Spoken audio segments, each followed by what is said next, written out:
The second one, I put that down, the F, friends.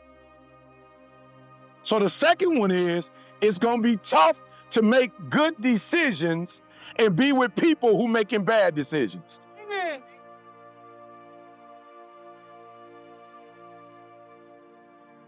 I got a friend who at 40 years old, he's probably got 4% body fat. He played high school football, he played college football, was supposed to go to the pros. He should have been in the NFL, but when he got to college, he started hanging with guys who like to smoke, drink, and fight. And they got in fights every single year. Freshman, he got into a fight. Sophomore, he got in a fight. Junior year, he got into a fight. And the fight was so bad that they stopped the dude and they killed him. And he was on the front page of the newspaper and on ESPN. And when he would go to the NFL for practice, the NFL teams would say, oh, you got what on your record? Oh, no, we can't. We can't. So I don't care how many good decisions you make. If you're hanging with people who are not making good decisions, a negative plus a positive equal a negative. So I want to make sure you understand that. And you go to math class. Next time you go to math, pay attention. A positive plus a positive times a negative, it's a negative. So the second thing you need to do is you need to select the people in your circle of influence who are going to help you make your dreams become a reality. Let me just be honest with you. I ain't trying to dog nobody out. But if your friends are putting you in a position where you drinking and you smoking and you high, they're not your real friends. I'm not suggesting that you stop hanging with them. My boy Anthony Flynn, my guy, my business partner.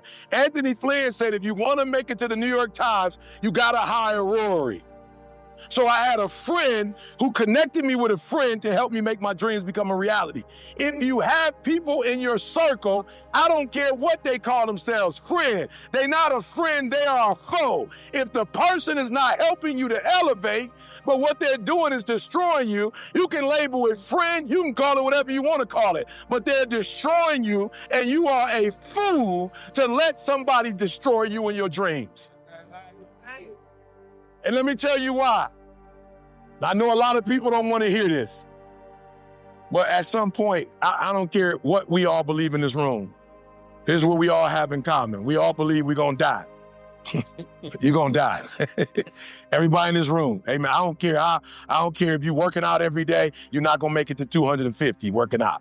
It's not about to happen. I don't care what kind of drink you got your little green juice you drink, you can drink it till you're blue in the face. You're not going to make it to 200. I'm just being honest. You're not going to make it to 200. And if you make it to 100, you probably won't have your youth. So because you don't live long, you don't have time not to make your dreams and goals become reality. Every single day, because you don't know how long you have, every single day should be about what can I do? What can I have? What can I be? And you got to hang out with other people who are on the same trajectory you're on. I'm just being real, y'all. I'm from Detroit, right? Detroit we won one playoff game since 1957. 1957. I just want to show y'all something. The second one is friends. Say friends or foe. Come on, friends or foe. It's nothing in the middle. Like there's no middle thing. They're either a friend and they're elevating you, or they're a foe, they tearing you down. Right. There's no middle ground. So I'm a Lion fan, right? And so, years ago, everybody would just, Stafford is the worst quarterback. Stafford getting hit. Stafford bringing us down fourth quarter, 2 seconds left. He trying to throw a hit, throwing a touchdown. They're like, Stafford is whack. We can't stand Stafford. Just get rid of him. And if we get rid of him, we're going to win some games. Stafford left the Lions. He went to the Rams, an organization that want to win, an organization that pay people to win, an organization that has won before. They brought in the best of the best. And in 1 year, he left the Lions and he won the Super Bowl. 1 year. 1 year, he left a losing franchise. Went to a winning franchise and won a Super Bowl. Now he got all kind of AT&T commercial. He got pizza. He got Ford F-150 truck. He never had that when he was with the Lions. Why? Because when you're hanging with losers, you lose. But when you're hanging with winners, you win. And there is no middle ground. There's no middle ground. Now, we got to be honest. You may like hanging with people who bring you down. That's okay. Keep hanging with them. I'm not suggesting you stop. But don't lie to yourself and say that a foe is a friend. Call it what it is. My man don't mean me no good. We doing dumb stuff that could put us in jail, stuff that could... So let me just put it like this to you. Go do your homework when you get a chance. Alcohol is going to tear your brain. It's going to destroy your brain. Marijuana, you call it whatever you want to call it. Studies show it will make you lose brain cells. Now, some of you in this room, you ain't got enough to be losing. Okay, you want to be smart about this. Okay, you ain't got a whole bunch of them to be losing. I'm just being real. I was one of them, right? High school dropout, GED. I'm not playing. I'm not here to play. I'm here to save somebody's life. I'm not here to be liked. There are those of you who you're not already, your IQ ain't that high already. Don't do stuff to destroy it. Just being honest. Put yourself in a winning situation.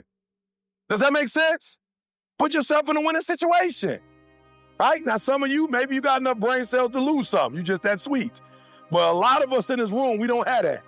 So what we want to do is we don't want to do stuff that's going to destroy us and bring us down. We want to do the stuff that elevates us. Does that make sense? Now, we're not better than other people who do it, but this is what I tell people all the time. I went from a high school dropout, GED, to a PhD. I'm not better than nobody. I am more prepared than some people. I made different decisions than some people. It doesn't mean my character is better. It don't mean I'm gonna be in heaven. That's not what it means. But it means I made some decisions that make life easier for me. And let me tell you something, I'm a high school dropout. I hate school. Getting a PhD has opened up doors for me that weren't open when I was a high school dropout. It was just a decision that I made. Does that make sense? When you say you got a PhD, it's just certain things you don't have to say. I don't have to negotiate no more. When I was like high school dropout, I had to negotiate. When I had a 4-year degree, I had to negotiate. When you get a PhD, you have to negotiate. When you're a New York Times bestseller, you don't negotiate. You say, this is what my price is. They either take it or they leave it. I'm not negotiating. The university didn't negotiate how much I had to pay for my PhD. There was no negotiating. We didn't negotiate it. It's like, this is how much it cost. The dissertation, there was no negotiating with the dissertation. There was no negotiating. So I didn't get to negotiate. So now I've earned the right to charge you what I'm charging. You either pay it or you don't. You don't add stuff. When you make good decisions, you make other people make good decisions when they deal with you. When you make bad decisions, people can make bad decisions on you. Does that make sense? Okay, so just let me be honest. This is what I mean.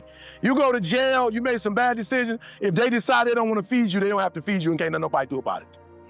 If they decide they want to put you in isolation, they can put you in isolation and your mama can't do nothing about it. You made a decision that was a bad decision, and now other people get to treat you badly because you treat yourself badly.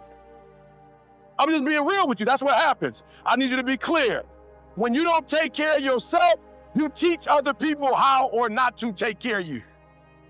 So when you take care of yourself and you make good decisions, you surround yourself with people now who see you are a good decision maker and they treat you differently. And let me tell you what happens 90% of the time when I walk away and they say, no, this is how it's gonna be, and I walk away, I usually get a call 24 hours later.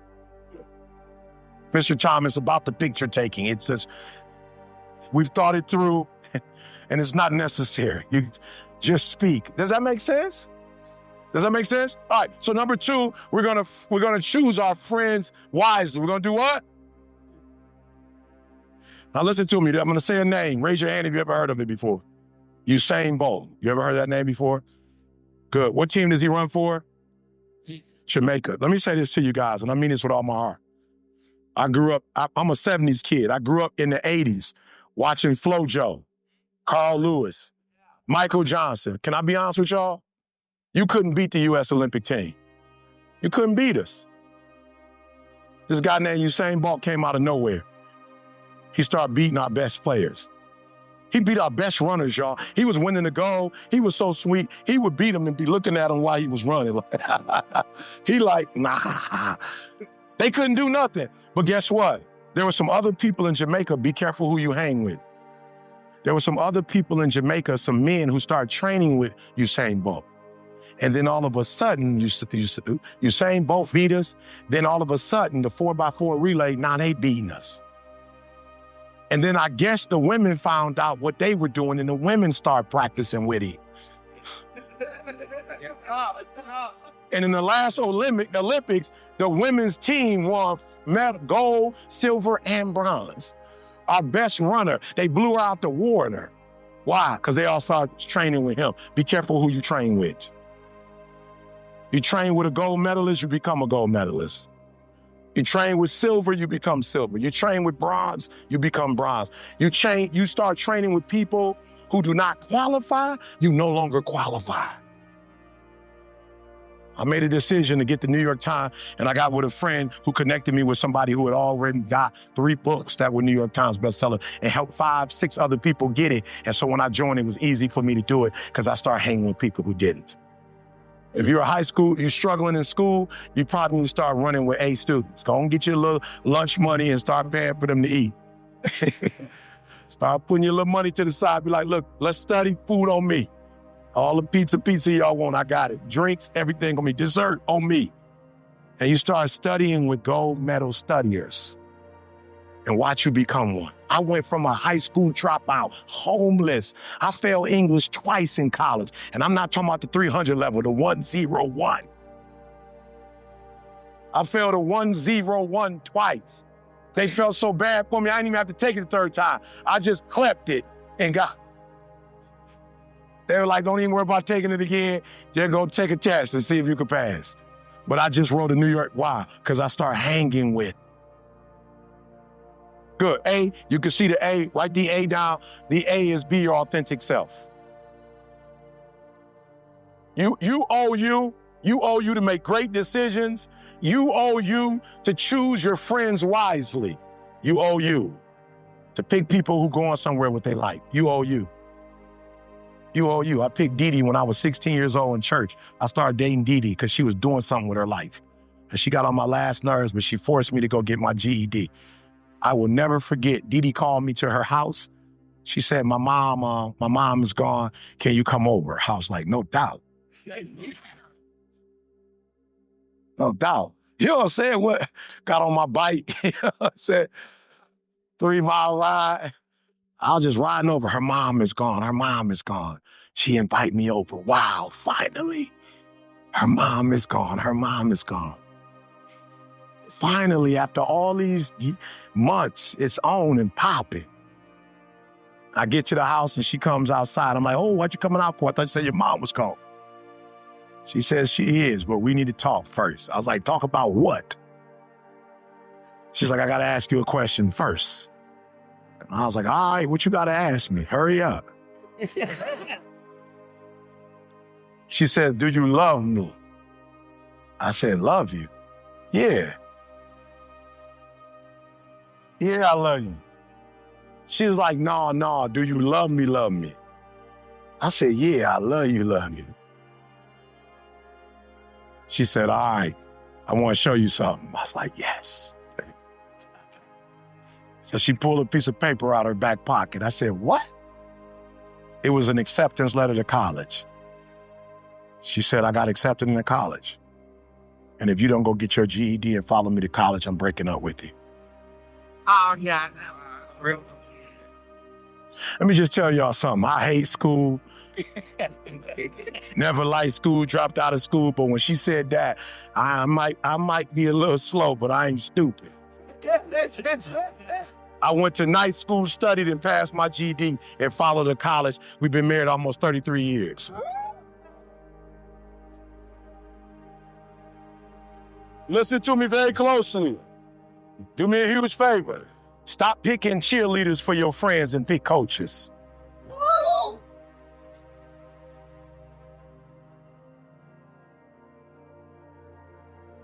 You need to stop giving your idea to family. You need to stop giving your ideas to friends. You need to give your ideas to people who know how to make ideas happen.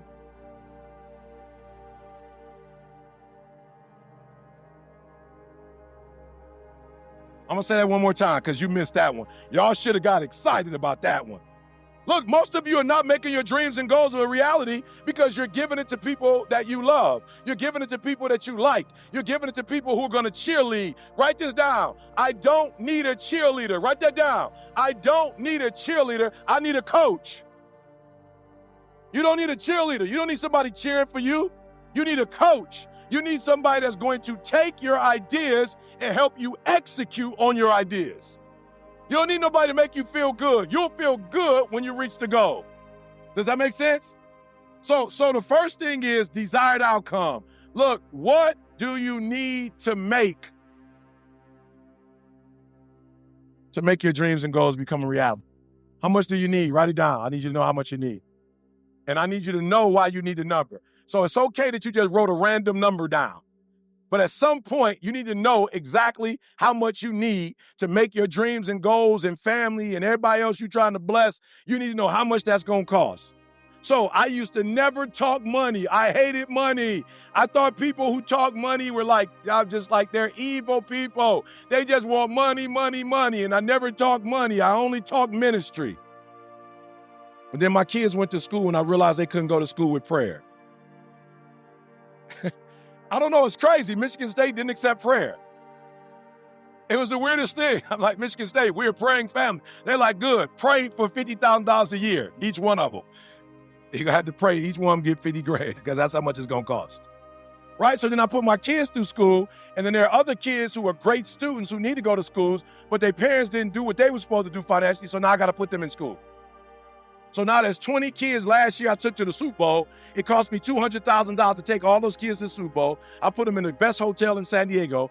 I took them on the bus back and forth to LA every day. I took them to the Super Bowl experience, 200 grand. Now it's another group I'm taking the same kids to Dubai. It's gonna cost me another 200 grand. I said, God, I'm sorry. I need to be a billionaire. I'm sorry, I need to be a billionaire. I didn't know it was gonna cost this much. Oh, come on, I'm talking to somebody.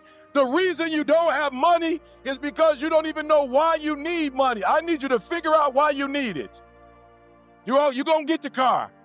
If you are a part of this organization, you are at this conference driven, you're going to get the dream car. You're going to get the house. I want you to get the money that you can help other people do that. So number one, what's the desired outcome? How many people you just didn't have a number to put down? You just like, I can't even put a number down. Let me see your hand. You couldn't put a number down. How many of you could put a number down? Let me see your hand. All right, so we got to start here. It's a desire. Every desire you have, it comes from within. And if there's a desire that comes from within, it means you have the ability to do it. You wouldn't think of it if you couldn't do it. Does that make sense? If that makes sense, make some noise. You couldn't think of something you couldn't do. Come on, make some noise. All right, I wanted to jump down, but I don't know if the camera guy, he's so close, he may not be able to film it. All right, number two, what desires do you have in terms of your fitness? All right, now this is important, right? I'm not telling you to be buff. I'm not talking about being buff. What I'm telling you is you need to be at a certain level in terms of your health to be able to make it become a reality. What if you got, again, everybody knew how much money you wrote down. Let me see your hands real quick. Let me see your hands. Okay, good. What if you had that money, but you had stage 4 cancer and they gave you 4 months to live? You couldn't do anything with the what? You couldn't do anything with the money. So I need you to decide, like health-wise, where do you need to be? What's your outcome for your health? I'm not saying you got to lift weights. I'm not saying you got to be a bodybuilder. All right, so here's my fitness goals. When I go to the hospital, I want my blood work to be good. So when I go to the hospital, I just want them to say, you don't have a diabetes, you don't have high blood pressure, your blood was clean. Does that make sense? So I don't know what your goal is, right? So I walk pretty much every day. I don't do a lot of nothing else. I don't lift weights. I don't really do push-ups, but I walk. Because I noticed the old people walk, and they still like 80, 90 walking in the mall. So I was like, look like walking work. You know what I'm saying? They don't look buff. But they in the mall walking at 80 and killing me. I can't even keep up with them. I'm like, what kind of walking is that? I can't keep up with them. They doing it for about an hour, and there's 10 of them walking and talking, and they like, hey, young man, they done passed me twice in the mall. I'm like, that's what I want to be. I don't want to just be buff. I want to be able to be. So what's your fitness goal? Write that down. You want to be 90. You want to die at 100. You want to be walking when you die. You want to drive. My grandmother died. She was almost 93. She was 92. Couple days left. She would have been 93. Lived by herself. Still had her driver's license. independent? What do you want? All right, I'm going somewhere, but we got to get here first. I'm going somewhere. All right, family. What do you want for your family? What do you want your family to be like? I'm in a position, just bought the house next door to my house in Michigan, so when my family comes, they have somewhere to go. What's your desire for your family? What do you want as your family? Write that down. What's your desire? Come on. We're getting somewhere. What about your faith? What do you desire to do? Like, I'm not really, I wake up every morning, 3 o'clock, first hour of my day, I dedicate it to my walk and talk with God. What's your faith? I'm not suggesting a particular one for you. I'm not telling you what to do, but if you have a faith, what is it, and how healthy do you want it to be? It's your desired outcome. What kind of fun do you want to have? I just go to Dubai for fun. Anytime I want to have fun, I just go to Dubai. That's my spot for fun. That's just my spot. And then there's a spot, Escarit in Mexico. That's another spot that I like to go to. But those are my two spots when I want to go close, Mexico, when I want to go far, Dubai. Like when I don't want my phone to work, I go to Dubai. When I don't want to be on the same time zone as everybody else, I go to Dubai to get away. All right, so before we go to the next one, all right, I just need you to know, like, you may not have it all now, but when you leave, I need you to know what you desire. Why? Because this is the thing that's going to wake you up, and this is the thing that's going to make you go. So I'm putting kids through college, Super Bowl, Dubai, right? So every day when I wake up, y'all, I'm driven. And most of you are not driven, and you're not driven because you don't have an engine. You don't got an engine. That's not, the only way you stay driven is that you know what you want. You wake up every single day and you go for it. The people who are not driven, they wake up and they clueless. The people who wake up and they don't know exactly what they want to do, they clueless. The people that are not clear on their life goals, the people that are not clear in every of these areas, they wake up and they wake up whenever they want to, and they wake up sad and they wake up depressed. Why? Because either they don't know what they want or they got this stuff all out of order. Does that make sense? So one of the things we want to do is we want to write it down. We want to put it in the right order. Money does not come first for me. I only need money to house and to take care of all the goals that I have. Does that make sense? Come on. Does that make sense? I only need money to take care of my family. Does that make sense? I only need money because I got to buy a treadmill. I've got a treadmill. I've got an elliptical. I've got a Peloton bike. I only need money because I got to buy all that stuff. I only need money because I need the best water that money can buy. I only need money because I want to make sure I have the right health insurance. I only need money because I got to have a house in San Diego because my wife has MS and she can't get vitamin D in Michigan after November. I only need money because I need to be on the hill. I only need money because I need to be in a private. See, a lot of us don't have money because we're not driven. And what happens is when you know what you want, when you understand what you're after, when you know what your outcomes are, when you know what you desire, you wake up every single morning and you go after it. Come on, you go after it. People look at those of us who are successful like we're superhuman. We're not. We're normal people like you with problems just like you. The only difference is we wake up with clarity. We wake up knowing exactly what we want. We wake up knowing exactly what our purpose is. We wake up every day knowing what we're supposed to do. I woke up this morning knowing I had to be driven. I woke up this morning knowing I had somewhere to go. I got a plane ride back to Detroit after this, right? LAX. Then tomorrow, I'm in Topeka, Kansas. The next day, I'm with Kansas State University basketball team. I wake up every single day. I know what I got to do. I know where I got to be. I know what my gift is. I know what my purpose is. And I just need money to house all this. We can go fast alone, but we can go further together. You can do a lot by yourself, but you can go so much further. And there was a time in history that Malcolm and Martin was about to be on that, flat out. Like, you ever done your research? Like, they were close to coming together, and that would have been a phenomenal, bad union if those two brothers could have come together. The final one, what's the larger purpose? Yeah. And so I wrote this book, and I said, God, please, you can help me get close to 1 million sales. Why? Because the more money I make, the more kids going to college, right? And Candace is here. She's in the back. She used to work, was one of my students when I was at Michigan State grad assistants. And she went to college, east side of Detroit. She went to college because of Bill Gates. She came on the Bill Gates Millennium Scholarship and the Steve Smith Scholarship. Again, she was at Michigan State. And I remember saying to myself, like, yo, that's crazy. Bill Gates ain't even been to Detroit. Like, my man ain't from the west side. He ain't from the south side. You know what I'm saying? Like, he ain't from the east side. I'm from Chicago. He ain't never been to the south or the west. But my man has made a decision and he's done so well for himself that he paying for any kid. I was like, God, I love my man to life, but ain't no way he should be able to do what I should be doing for my community. So bless me. Every business I touch, let it blow up so I could be a blessing to my people. So the last one is a larger purpose other than Jalen, who I love, my son, a larger purpose than Didi, my wife, who I love, a larger purpose than Jada, my daughter, who I love, a larger purpose than my mama, who I love. And every day I'm getting on YouTube, 3 a.m. I'm putting a message out. 12 o'clock noon, I'm putting a message out. 5 o'clock, I'm putting a message out. I ain't asking for no money, but I know the larger picture. You got cats like Meek said, E, when I was in jail, I was listening to your stuff. Wallow was like, E, when I was in jail, I was listening to your stuff. And I didn't know Meek. I didn't know Meek before. I didn't know he was listening. Wallow, I didn't know he was listening, but I just put that stuff out and put that stuff out and put that stuff out because I realized it's a purpose bigger than Eric Thomas. And when I leave this earth, I want to leave my stuff behind that even when I'm gone, my stuff will still be penetrating in school, still penetrating in college, still penetrating in prison. And so we have a larger purpose to get to. Now, listen to me before we get out of here. You can't guarantee the outcomes, but you can guarantee the amount of soul you put in something. All right? I tell people all the time, I promise you I'm not the best. I'm a high school dropout. I got a crazy start, but everything I put my hand in, I put soul into it. Everything I do it. If something said, whatever your hand find to do with all your might.